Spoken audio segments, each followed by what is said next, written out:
할렐루야, 바이블 칼리지 참석하신 우리 성도님들 축복합니다.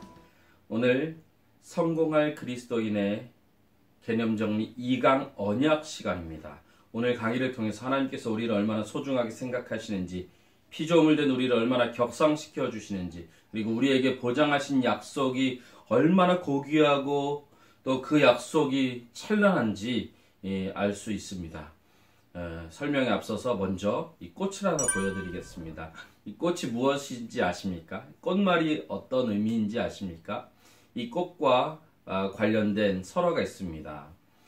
다뉴브강을 두 여인이 거닐니다. 루돌프와 펠타라는 두 연인이 다뉴브강을 달빛 아래서 거닐고 있습니다.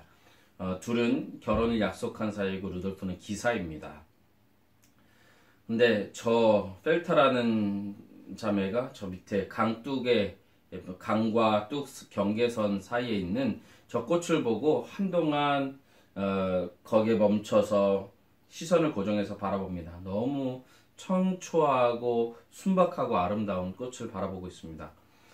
사랑하는 여인을 위해서 무엇이든 못해주겠습니까? 루돌프는 그 강둑의 밑에까지 내려가서 그 꽃을 한 움큼 쥐어서 꺾습니다. 그런데 그때 앞불싸 이 딛고 있던 그 땅이 아래로 푹 꺼지면서 발과 그리고 몸까지 다 다뉴브 강 속으로 빨려 들어갑니다. 근데 물살이 거세서 헤엄쳐도 나오지 못해서 결국은 이 꽃을 강둑 위로 던지면서 펠타에게 던지면서 나를 잊지 말아주세요, 나를 잊지 마세요 소리치면서 던집니다. 그리고 그는 물살에 휩쓸려 갑니다. 펠타는 당신을 잊지 않겠어요 라고 약속을 합니다. 해마다 이 꽃이 필 때면 펠타는 그 루돌프를 생각하고 그와 함께했던 시간들을 소중하게 또 마음에 담고 그를 기렸다고 합니다. 이 꽃 이름은 물망초, 말물, 이질망, 풀초, 나를 잊지 마세요. 영어로는 Forget me not 명칭이 있습니다. 영원한 사랑, 나를 잊지 말아요 라는 의미가 있습니다. 이렇게 한 사람과의 약속도 평생 지속될 수 있습니다. 그리고 약속의 징표만 보아도 그 약속이 생각납니다. 하나님께서도 하나님의 어떠하심과 뜻을 여러 방면으로 나타내시고 우리에게 약속해 주시고 그 징표, 증거, 표징을 주셨습니다. 대표적인 것이 율법이고 복음입니다. 그 외에도 무지개를 통해서 그리고 구름기둥, 불기둥, 성막을 통해서 세례와 성찬을 통해서 하나님께서 우리와 함께 하시고 또 영원토록 주신 약속을 보여주십니다. 우리 성도님들께 가장 기억에 남는 약속이 무엇입니까? 여쭈어 봤습니다. 그랬더니 어떤 집사님께서는 6살 때 딸이 피아노를 배우게 해달라 그랬는데 이 집사님도 남편 집사님도 음치박치시라서 이 딸에게 피아노를 가르칠 필요가 없겠다 생각했는데 그래서 딸에게 7살 되면 피아노 가르쳐 줄게 라고 말했습니다. 근데 그 딸이 7살이 돼서 다시 또 와서 엄마 나 피아노 가르쳐 주세요 했습니다. 그래서 그 약속을 기억하고 있구나 해서 피아노를 이렇게 레슨을 받게 했답니다. 근데 이 해외에 계실 때인데 그 현지 이제 학교 선생님이 참 감격하면서 이 딸의 피아노를 이렇게 말했답니다. 다른 학생들, 특별히 한국 학생들은 기계적으로 잘 치는데 이 아이는 정말 그 곡의 의미와 또 뉘앙스까지 잘 표현하면서 피아노 연주를 감동 있게 전합니다 라고 말했답니다. 그래서 그 약속한 것을 지켜주었더니 놀랍게도 내 예상보다 더 좋은 그런 결과가 있었다라고 말씀하셨습니다.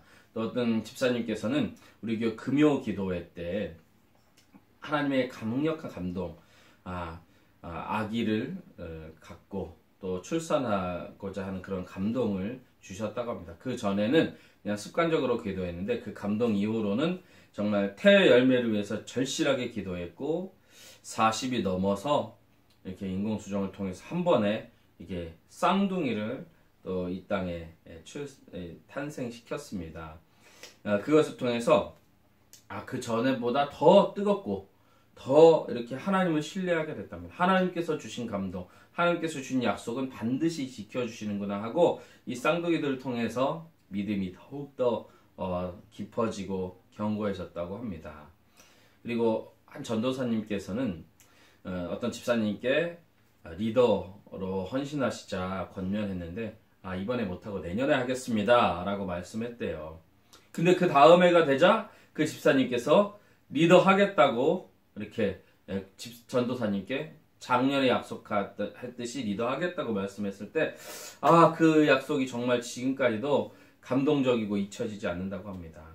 그리고 한 집사님께서는 창세기 15장 1절 아브라함아 두려워 말라, 이 말씀이 하루에 3번이나 이렇게 감동이 있었던 적이 있다고 해요. 직장 생활로 힘들어서 막 포기하고 싶었는데 그 말씀 때문에 이겨내고 버텨냈다고 합니다. 그래서 하나님의 그 약속, 감동, 그거 하나로도 승리할 수 있었다라고 말합니다. 그리고 한 권사님께서는 손자와 한 약속을, 또 어떤 장로님께서는 하나님께 이 사업을 시작할 때 사업 자금을 주시면 거기에 11조가 아니라 10의 1.5조, 그러니까 15%를 하나님께 올려드리겠다 약속했는데, 가만히 생각해 보니까 사업 자금이 100억이 들어오면 15억을 드리고 85억이 남는다. 만약에 50억을 주시면 7.5억을 드리고 42.5억으로 해야 된다. 아깝다, 이런 마음이 들었대요. 근데 그걸 생각하면서 자신이 되게 어처구니 없는 거예요. 아직 들어오지도 않은 돈을 드릴 것을 아까워하고 있는 자신을 발견한 것입니다. 그래서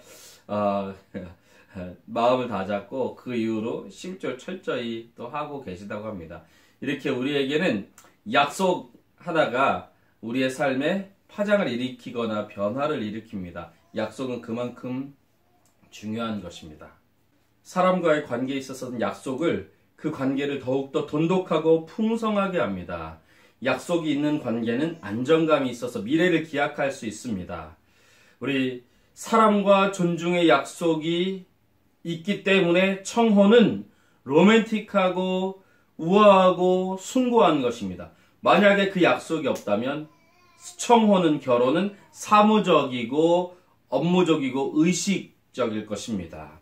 그리고 객관적인 조건이 양육 환경이 너무나 좋고 월등히 잘 갖춰진 곳에서 부모님 없이 자라는 것보다는 지원받을 수 있는 수준과 또 후원의 정도가 좀 약하더라도 부모님과 함께 지내는 것을 아이들은 택합니다. 그것을 행복하게 생각합니다.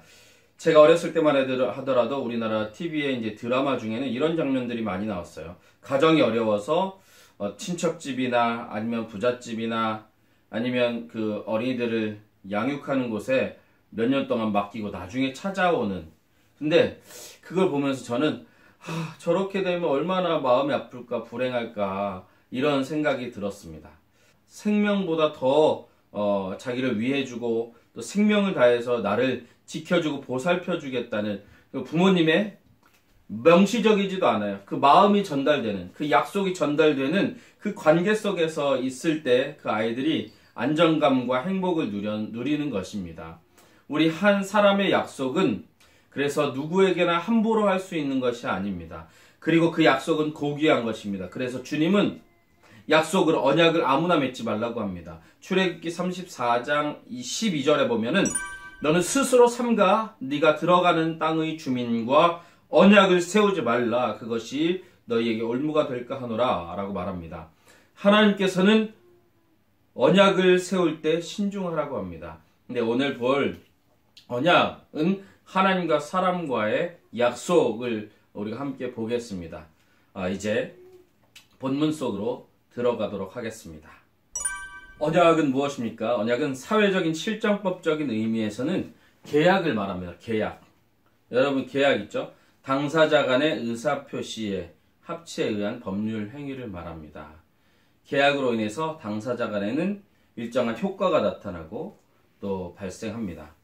권리가 생기고 의무가 발생하죠. 근데 신학적 의미에서는 하나님과 사람 사이에 권리와 의무를 발생하게 하는 약속을 언약이라고 합니다. 계약이라고도 할 수 있지만 하나님의 말씀으로 세워진 약속이기 때문에 언약, 이것이 좀 더 성경적 개념에 합치합니다.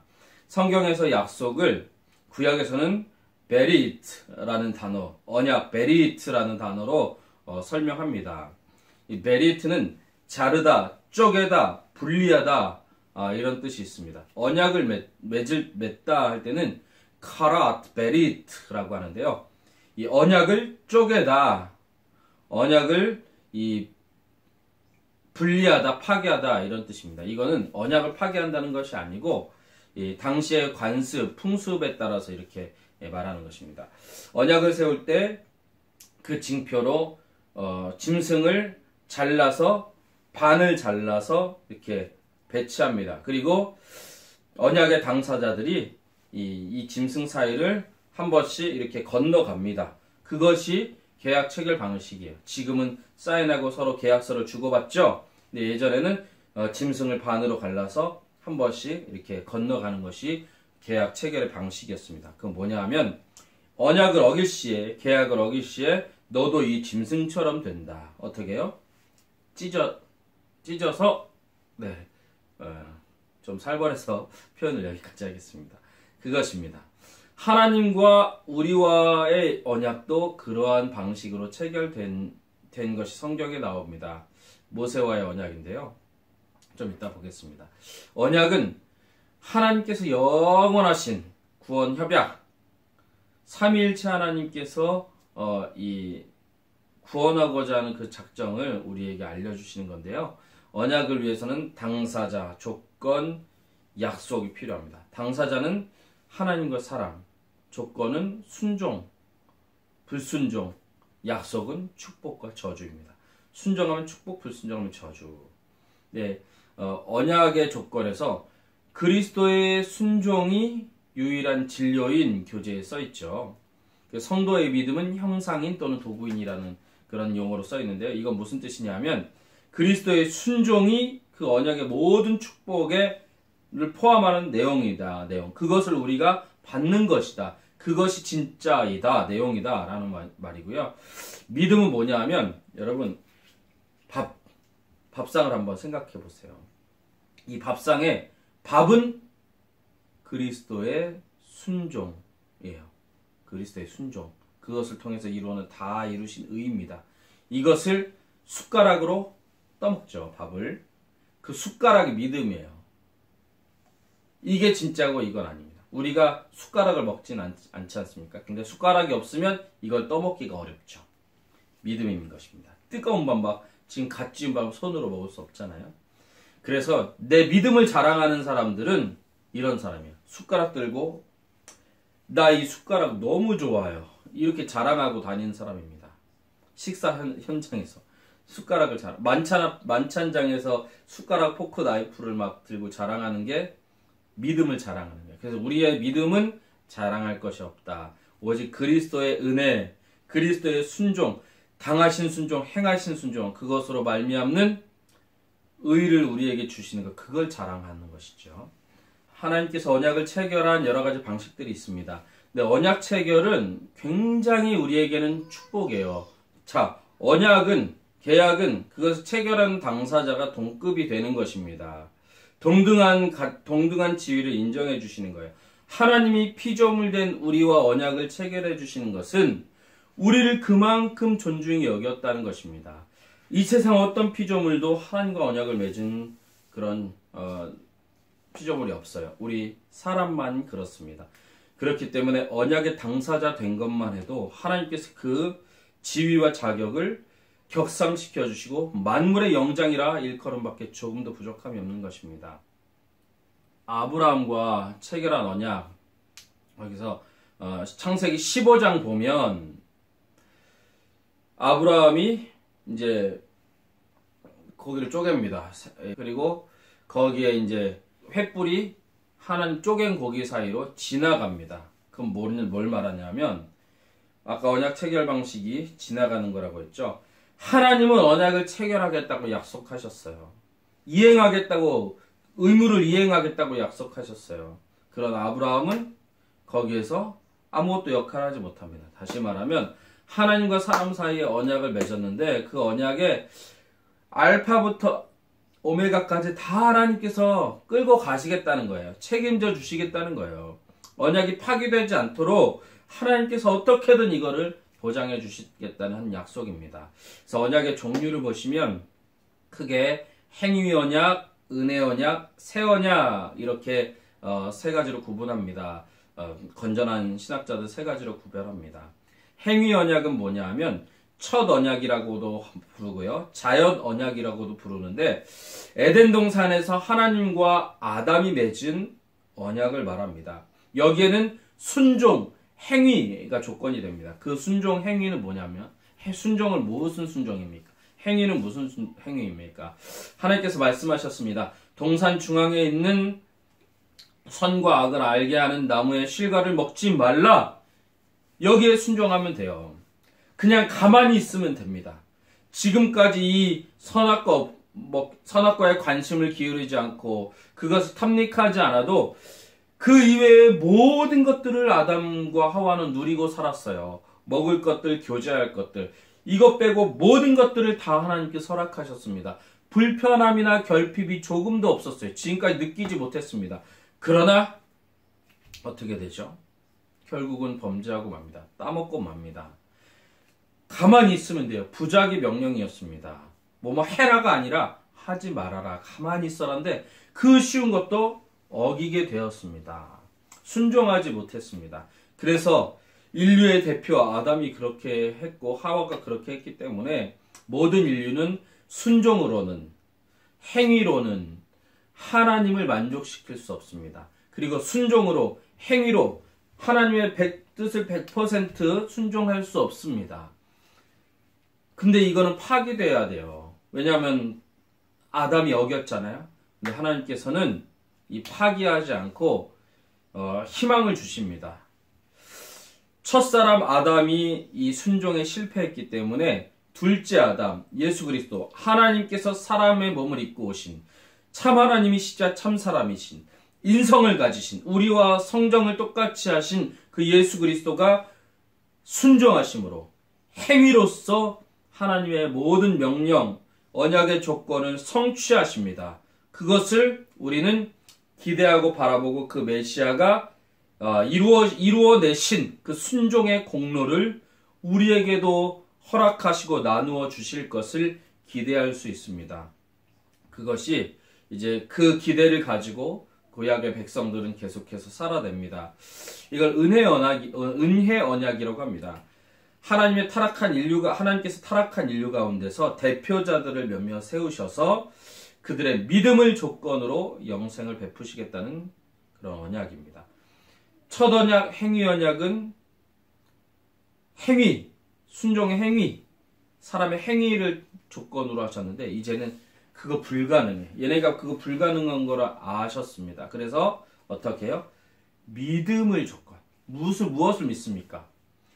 우리는 행위로 주님을 만족시켜드리지 못하지만 율법의 명령을 다 행할 수 없지만 우리와 똑같은 성경을 가지신 메시아 예수 그리스도 중보자 하나님의 아들께서 그 율법의 모든 명령을 순종하시고 우리를 가지 삼아서 접붙여 주시고 또 우리를 그 중보자 안에 거하게 하시고 연합하게 하셔서 우리를 그 중보자의 승리에 함께 동참하게 하실 것을 믿는 것입니다. 그래서 구약의 모든 백성들은 메시아를 기다리고 대망했지 않습니까? 이 믿음을 가지고 구원을 받는 것입니다. 그리고 새 언약은 무엇이냐면 그리스도께서 언약의 중보자심의 보증인이 되셔서 자기 자신을 제물로 삼아서 단번에 영원한 제사를 드려서 구원의 의를 다 이루십니다. 그리고 그 의를 전가해 주시는 방식으로 성취되는 언약입니다. 다시 말하면 하나님과 사람 사이에 맺은 게 언약인데요. 그 중에 이렇게 중보자 그리스도가 우리의 보증인으로 여기셔서 하나님과 모든 것들을 언약의 조건을 이행 완수하시고 그것을 우리에게 전달해 주십니다. 이것을 잠시 그림으로 보겠습니다. 저희 아이들이 가지고 노는 칠판입니다. 중요한 메시지가 써 있었는데 강의를 위해서 잠시 지웠습니다. 먼저 행위 언약을 설명드리겠습니다. 하나님, 사람 간의 순종 행위를 조건으로 합니다. 그럼 주님께서는 축복을 약속하십니다. 만약에 불순종은 저주입니다. 먹으면 정령 죽으리라. 안 먹으면 영원히 살리라. 영생은 이제 시간적인 개념이 아니라 자녀됨입니다. 영원히 하나님의 자녀로 사는 것이죠. 그리고 이 은혜 언약은 사람의 대표자입니다. 여기서 믿음,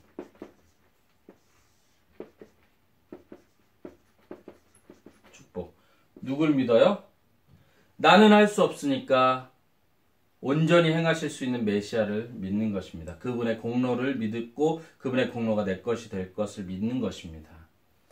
믿지 못하면 불신은 저주인 것입니다. 여기까지가 행위 언약, 은혜 언약입니다.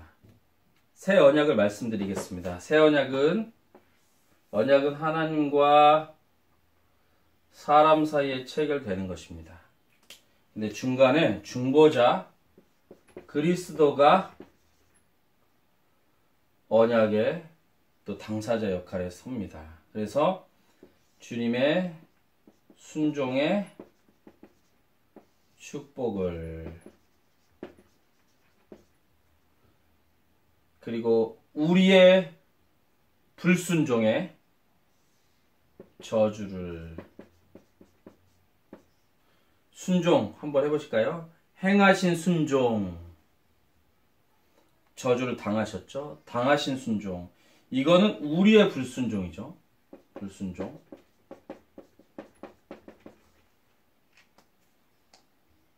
의를 확보하셨습니다. 그리스도 근데 이 축복을 우리의 것으로 삼습니다. 우리의 것 불순종의 저주는 저주를 우리가 받아야 되는데 이거를 우리가 받지 않고 그리스도께서 저주를 받으십니다. 이것이 새 언약이에요. 이것이 새 언약. 그리스도께서 순종하신 축복을 우리에게 주시고 우리의 불순종의 저주를 그리스도가 당하신 순종, 당하셔서 우리에게 저주가 임하지 않게 하는 것. 그렇기 때문에 우리에게는 언제나 승리만 있고 언제나 축복만이 보장되는 것입니다. 이것이 새 언약입니다. 이 새 언약은 예레미야에서 명시적으로 말했고 주님께서 제자들과 함께 성찬을 베푸시는 자리에서 이것은 피로 맺은 내 새 언약이다 라고 말씀하셨습니다. 이 새 언약은 역사상 세워진 모든 언약을 성취하는 언약입니다. 행위 언약의 그 실패를 예수 그리스도께서 행하신 순종으로 조건을 성취하셨습니다. 은혜 언약에서 믿음으로 바라본 그 실체를 예수님이 실체이지 않습니까? 실체로서 이 땅에서 행하시고 당하셨습니다. 그 순종으로 우리에게 의를 보장해 주셨습니다. 그리고 우리가 당해야 될 저주를 대신 당해 주심으로 그 언약의 조건을 충족시키셨고요. 또 언약의 약속, 축복과 저주를 모두 확보하시고 충족시키셨습니다. 그리고 저주의 약속을 또 무력화시키셨습니다. 새 언약은 더 좋은 언약이고 그리고 또 영원한 언약입니다. 예레미야 31장 31절에 여호와 말씀이니라 보라 날이 이르리니 내가 이스라엘과 유다 집에 새 언약을 맺으리라. 이미 북이스라엘은 아수르에 멸망당했고 남유다는 바벨론의 극심한 압박을 받는 상황인데 절망의 상황에서 선포하십니다. 새 언약은 어떤 언약이냐 하면 하나님 말씀이 우리 심령 안에 새겨진 것입니다. 그래서 하나님을 알고 하나님과 인격적으로 교제를 나누게 되고 죄를 용서받고 그 기억되지도 않는다는 예레미야 31장 34절에 이루어지는 것입니다. 그 전의 약속들은 내가 하는 것 혹은 내 안에 내 밖에 중보자를 바라보는 것이었지만 새 언약은 그 중보자께서 성령으로 임재하셔서 내 심령에 함께 하시고 내 심령에 새겨진 약속인 것입니다. 누가복음 22장 20절에 저녁 먹은 후에 잔도 그와 같이 하여 이르시니라. 이 잔은 내 피로 세우는 새 언약이니 곧 너희를 위하여 붓는 것이라. 새 언약의 성취자인 예수님을 믿는 자마다 죄사함을 받고 죄악이 기억되지 않고 구원을 받습니다. 여러분, 이런 좀 불경한 예를 드릴게요. 문신을 하면 나의 피부랑 같이 있잖아요. 이 문신의 내용이. 근데 내 심장에 문신을 해본다고 생각해 보세요. 그러면 심장이 뛰는 한 그것이 나와 하나입니다. 분리되지 않아요. 떨어지지 않아요. 새 언약은 그것입니다. 우리는 하나님의 모든 약속을 내 것으로 삼고 하나님의 순종을, 예수 그리스도의 순종을 내 것으로 삼는, 그걸 삼을 수 있는 것이 새 언약인 것입니다. 그리고 이 하나님의 언약의 성격을 보시면 형식상으로는 쌍무계약이야. 서로 의무가 있어요. 인간은 순종해야 될 의무, 하나님은 순종에 대해서 축복해야 될 의무가 있습니다. 근데 실제로는 편무계약이야. 한쪽만 의무가 있어요. 내용 실제적으로. 누구요? 하나님만 의무를 이행하고 계십니다. 인간은 이미 불순종했어요. 그러면 언약 파기하고 계약 파기하고 끝내야 돼요. 계약 위반으로. 근데 하나님은 계속 끌고 가십니다. 중보자를, 그 계약 파기의 벌을 중보자가 받고 이 중보자가 이 순종을 하게 하셔서 그 순종의 열매를 우리가 먹게 하시는 것입니다. 여러분, 전세 계약이나 뭐 계약 파기하면 계약금 날리는 거잖아요. 근데 우리에게는 우리가 계약의 언약의 조건을 불순종해도 우리는 날린 게 하나도 없어요. 손실난 게 하나도 없습니다. 다 하나님께서 맺으셨습니다. 여기서 아브라함과 맺으신 언약의 모습을 떠오르시면 돼요. 아브라함은 잠들었지만 하나님께서는 불의 모습으로 그 쪼갠 고기 사이로 지나가셨습니다. 하나님 스스로 혼자 이 언약을 책임지고 완성하고 끌고 가시겠다는 거예요. 사람이 실패하고 부자격자이고 자격 미달이고 내가 언약의 당사자가 될 자격이 없어도 하나님은 끌고 가시겠다는 것입니다. 그래서 이 언약의 효과는 어떻게 됩니까? 에덴 동산에서 아담과 맺은 행위 언약은 그 자체로는 폐기되었지만 그 규범, 그 명령, 이것은 불변합니다. 순종하라, 이건 불변하죠. 그리고 행위 언약은 창세전의 구원 협약에 따른 것입니다. 창세전 구원 협약은 뭐냐면 하나님 삼위일체 하나님께서 스스로 중보자 예수 그리스도 성자를 이 언약의 중보자로 세우시고 또 대속의 방식으로 그 언약의 불순종의 값을 치르시기로 작정하시고 그것을 전가의 방식, 의의 전가의 방식으로 우리에게 언약의 이행 조건을 주시기로 한 것이 이 구원 협약입니다. 그리고 은혜의 언약은 예표적이에요. 뭐냐면 예수 그리스도 중보자, 구약의 용어로는 메시아를 바라보면서 나는 부족하지만 그 메시아가 내 부족함을 만회시켜 주실 것이다. 그것을 바라보면서 최선을 다해서 하나님의 명령에 순종했던 것이 행위 언약입니다. 다윗도 마찬가지고요.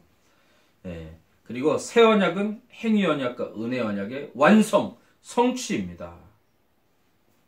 이로써 구원 협약도 성취된 것입니다. 창세전의 구원 협약도. 언약의 실체는 신인 양성의 중보자 그리스도입니다. 다시 말하면 신인 양성이라는 것은 참 하나님이시며 참 사람이신 분이라는 뜻입니다. 참 하나님이시라는 건 뭐냐면 언약 조건의 불이행, 그러니까 불순종의 값을, 죄의 벌을 대신 당하셔야 하는 조건이에요. 사람만이 벌받을 수 있고 죽을 수 있습니다. 죄의 값은 사망이잖아요. 사망을 겪으실 수 있어야 하기 때문에 사람의 몸을 입고 오셨습니다. 우리는 살고자 태어나지만 예수님은 죽고자 태어나신 것입니다. 그리고 참 하나님이셔야 언약 이행, 순종의 유익과 달콤함과 은혜들을 주실 수 있어요. 전가해 주실 수 있습니다. 여러분, 우리가 법을 잘 지키며 살아간다고 해서 표창을 우리가 받는 것이지, 내가 법 잘 지켰으니까 내가 좋아하는 저 사람 표창해 주세요 한다고 그것이 주어지지 않습니다. 근데 참 신이어야 그것을 주실 수 있죠. 전가해 주실 수 있죠. 그래서 참 하나님이시고 참 신이셔야 중보자는 참 하나님이시고 참 신이셔야 합니다. 그래서 우리에게 오신 중보자 그리스도는 구원의 모든 의의를 다 이루셨고, 구원을 의를 순종하지 못한 그 결과인 고난을 당하셨습니다. 당하는 순종, 그리고 율법의 명령을 행하는 순종을 다 이루셨습니다. 예수 그리스도가 언약의 정체성입니다. 예수 그리스도가 신구약의 실체이고 또 이 성례, 새 언약의 모습이잖아요. 그 성례의 실체입니다. 내 몸으로 들어오잖아요. 그리스도의 몸과 피가, 살과 피가 그 내 것이 되잖아요. 아까 문신예와 한번 듣고 잊어버리세요. 그 내 것이, 내가 그와 하나가 되지 않습니까? 언약의 성취를 보시겠습니다. 노아 언약대로 천지 만물을 마지막까지 지키시고 자연의 운행을 멈추지 아니하십니다. 무지개 언약, 무지개를 보여주시면서 말씀하시지 않았습니까?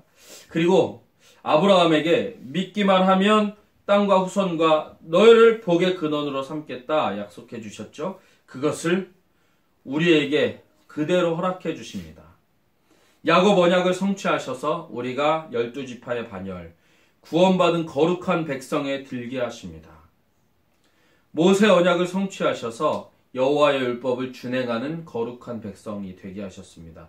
우리로 하여금 그렇게 되게 하셨습니다. 또한 다윗 언약을 성취하셔서 세상의 머리가 되는 진정한 자녀의 권세를 누리게 하십니다. 내가 가는 모든 곳에서 내가 너와 함께 있어 너의 모든 원수를 내 앞에서 멸하였은즉, 너의 앞에서 멸하였은즉 땅에서 위대한 자들의 이름같이 내 이름을 위대하게 만들어 주리라. 이 약속을 성취하셨습니다. 그 성취가 중보자에게 달려 있습니다. 그래서 우리에게도 그 중보자는 우리에게도 동일한 약속을 주신 것입니다. 동일한 그 언약 성취의 열매의 달콤함을 주신 것입니다. 너의 집과 너의 나라가 내 앞에서 영원히 보존되고 내 행위가 영원히 견고하리라. 하나님께서 그렇게 우리를 해주시고 삼아주시는 것입니다. 여기까지 언약을 보았습니다. 성경에서 말하는 언약은 하나님과 사람 사이, 하나님과 우리 집사님, 권사님, 장로님과 맺은 약속인 것입니다. 근데 그 약속을 우리가 그 약속의 조건, 순종을 할 수가 없어요. 그러면 계약 이행의 그 전제 조건을 하지 못하면 파기되어야 되는데 파기되지 않아요. 왜냐하면 우리의 중보자 그리스도가 하나님과 우리 사이의 대신 이행자, 조건의 이행자로 역할을 감당하십니다. 그래서 모든 조건을 다 순종하세요. 다 조건을 다 이행하십니다. 하나님 모든 약속을 다 순종하십니다. 그래서 언약이 유지되게 합니다. 그리고 우리가 불순종한 것을, 죄를 불순종하면 파기되고 그 파기의 열매는 사망인데 사망을 중보자가 당하셨습니다. 그래서 우리에게는 그것이 오지 않습니다.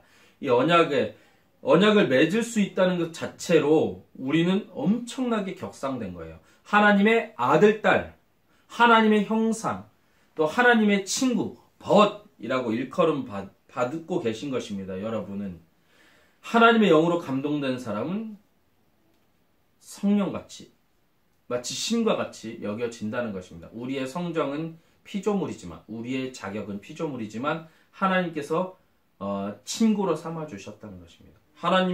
우리가 원숭이랑 계약 맺지 않습니다. 우리가 바퀴벌레랑 계약 맺지 않습니다.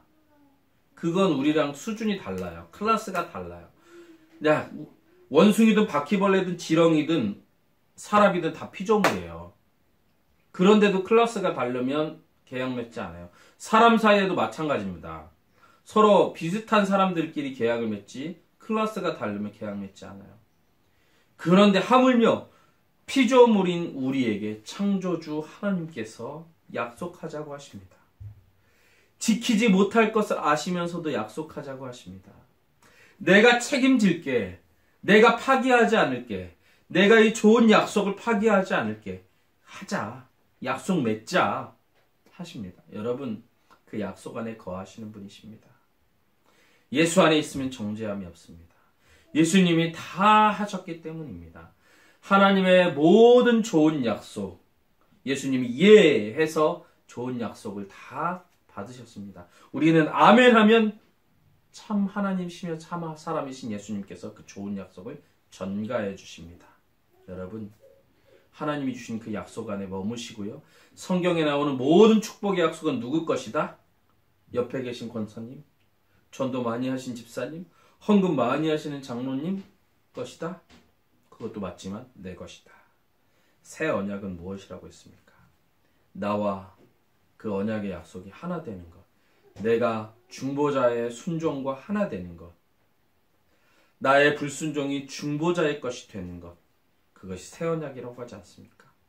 문신 예화를 기억하세요. 이제 주의 모든 축복의 약속은 내 심령에 새겨졌다. 성경에 나오는 하나님의 은혜와 축복과의 모든 말씀들을 보실 때 이렇게 되면 좋겠다가 아니라 이거 내 말씀이다. 나에게 주신 약속이다. 나에게 주신 언약이다. 이건 내 것이다. 라고 여기시는 그런 은혜와 그런 담대함과 축복이 여러분에게 늘 함께 하시기를 주님의 이름으로 당부드립니다. 기도하겠습니다. 하나님 감사합니다.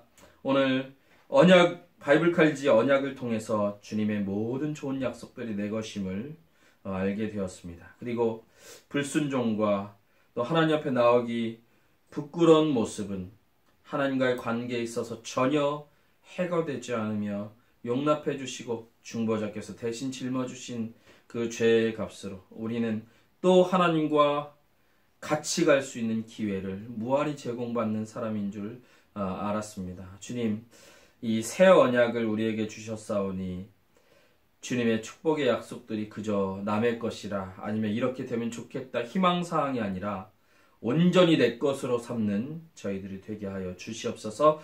약속해 주신 하나님, 언약의 상대방으로 우리를 불러주신 하나님께 감사와 영광을 올려드리며 우리 집사님, 권사님, 장로님 한 주간 동안 강건하게 지켜주시고 다음 주 강의 때 다시 뵐 수 있도록 도와주시옵소서. 예수님의 이름으로 기도합니다. 아멘. 이제 동지가 지나서 겨울의 문턱에 한 발짝 들어섰습니다. 건강하시기를 기원하고 기도합니다. 다음 주에 다시 뵙겠습니다. 사랑합니다. 축복합니다. 언약의 상대방이신 우리 여러분 존귀하십니다. 할렐루야.